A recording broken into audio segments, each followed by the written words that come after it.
Hi, Amy Carroll here. As many of you know, I am a recovering predator. Well, today I want to tell you a story about a recent visit I took to the dark side. And it wasn't pretty. This happened about a week ago. I was in Zurich, and actually before I give you all the details, I want to give you this background for you to be able to think about how you might be able to apply the learning, the pain that I suffered, to your own challenges and hopefully avoid going predator. All right, now for the gory details. I had gotten on this train just after a full day of coaching. And I settled in, got my stuff all ready, decided, I got time for one last business call. I picked up the phone. And now here's the problem. I didn't notice that I was sitting in one of these silent cars. And these are the cars that they have on the Swiss trains. They're just fabulous. They have you're not allowed to talk or listen to music or be on your phone, right? You see where this is going. And it's wonderful because it's a great way to relax. So here's the problem, because I didn't know that. Just as the voicemail of my client clicks on, I go to leave a message, I look up, and across the aisle from me is this man glaring back at me. He's giving me like a look of disgust that you can't imagine. You'd think I had taken a puppy and tossed it out of a moving vehicle.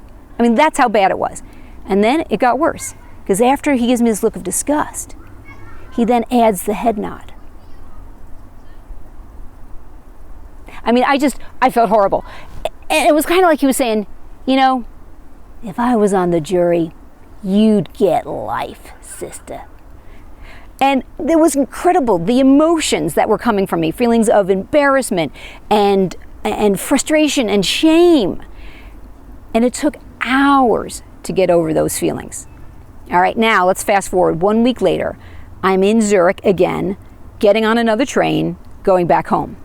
And I jump on, settle in, and I notice, I'm in one of these silent cars. Though I was already settled in, so by that time I said, okay, Amy, just sit here. Plus, you know what not to do this time. And I looked, I said, it's too late to make any business calls anyway.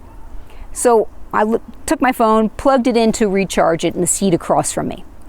And then I settled in to watch a movie, put my headset in, and I'm watching this great movie. About halfway into the movie, I hear someone's phone ringing.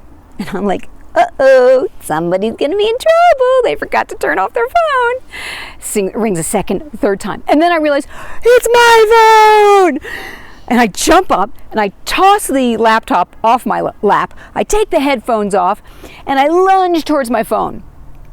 And by the time I grab it and swipe, it's too late, because this is where the woman enters. She's in the seat behind this seat. She jumps up and she starts yelling at me in German. And frankly, let me just point out, she jumped up in a rather agile manner for someone on crutches. Just my opinion. And I don't speak German, so I don't know what she said, though I don't think it really matters too much, because frankly, it wasn't pretty. And so I just let her do her thing. And then I looked at my phone, realizing I had turned it on instead of turning it off, right? Answered the phone. So I saw it was my friend. I said, hey, listen, I'm in a silent car. I'll call you right back. Well, this was enough to set her off one more time. And she starts yelling at me again. And now I just lose it at this point. And I yell back at her in the most aggressive, booming voice, I know! Kind of like vibrated the train. And being a recovering predator, I have to admit, it was kind of satisfying right in the moment, though then shame immediately took over. And it did stop her in her tracks as well. So I take my phone and I walk out to the area where I can talk, and I talked to my friend. She starts laughing and she said, you know, Amy, I called to get some advice and help of how to stay partner with a governmental agency, though I had to tell you, it's really satisfying to know that even you go predator sometimes. So at least it helped somebody.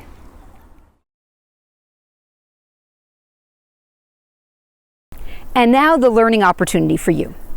One thing I often tell my clients is, in situations where they've gone predator or prey, to analyze the situation as soon as they can. Maybe an hour later, maybe a day later.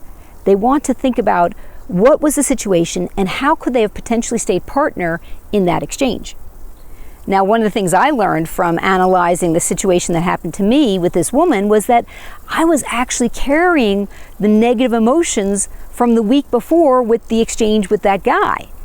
And so what I realize is that whenever I have any kind of negative situation or exchange happen, I need to spend more time sitting with it, thinking it through, checking my emotions.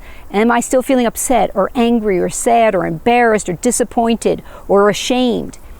And give myself more emotion, I want to say give myself more empathy really, and more understanding about those emotions in order to clean them out so that I don't carry them forward into future exchanges. If you found this helpful, feel free to check out more tips and tricks on my website, carolcoaching.com. And in the meantime, happy partnering.